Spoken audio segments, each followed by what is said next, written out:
Thank you. Thank you very much. It's great to be here. And I just before this event had a reporter ask me, what's the purpose of being here today? Which got me to the question, why are we here today? And there's one important reason to remember, and never forget this. You know why we're here today? Because we can be.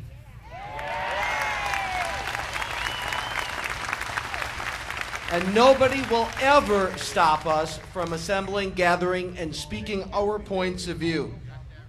We are here because we believe everybody here today, are the engine that drives America. Government can be the traffic cop, but they're never going to be the engine that drives America. That's you and that's me. Now, I've got to tell you, on the air a few weeks ago I said, maybe it's time to move past these tea parties. Maybe they've served their purpose. Maybe we need to get on to the next part of a movement in changing the direction of the country. Then something happened in August. The listening sessions, the congressional listening sessions happened. And I saw in Green Bay, and you saw it all over the country, people coming out and speaking their mind. And what did they get for it? They got marginalized. They were told they were astroturf. They're told they're not real. And I realized that public presence, that public show is critically important. And you look pretty darned real to me today.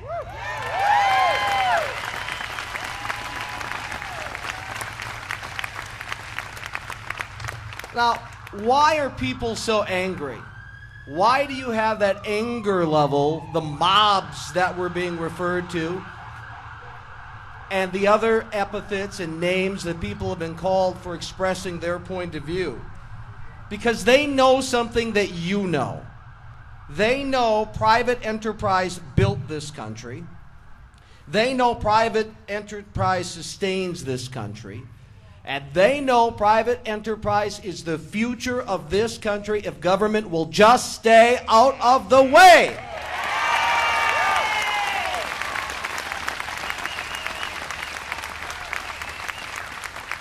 Now, I am not a Republican. I am proudly a conservative. I say that on the air all the time. And conservatives say something. Go ahead. Conservatives say something all the time. We need lower taxes. We need lower taxes. I spoke at a group once and I put a couple of Republican lawmakers on the spot. Okay, you're for lower taxes, right? Now, how low should they be? No, there's a right answer. There's a right answer to that. Here's where taxes should be, that not one tax dollar you spend doesn't directly benefit you. In other words, every tax dollar you spend should directly benefit you. Redistributing your hard-earned money to someone else does not benefit you.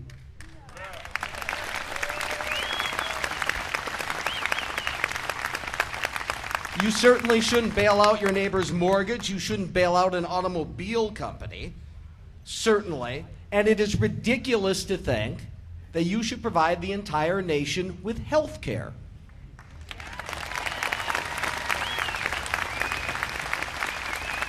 Now, as I was going on vacation last month, and my family and I spent the week in Boston, and if you never have, do. I mean, there is more history than you can suck up. It is just amazing.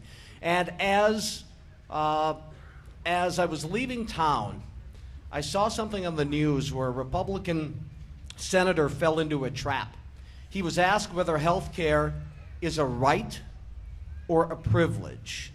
That's a lot like asking whether Joe Biden is young or beautiful. There is no right answer there. Health care is a necessity. And as a necessity, that makes it like a house, a job, or anything else, which makes it a responsibility.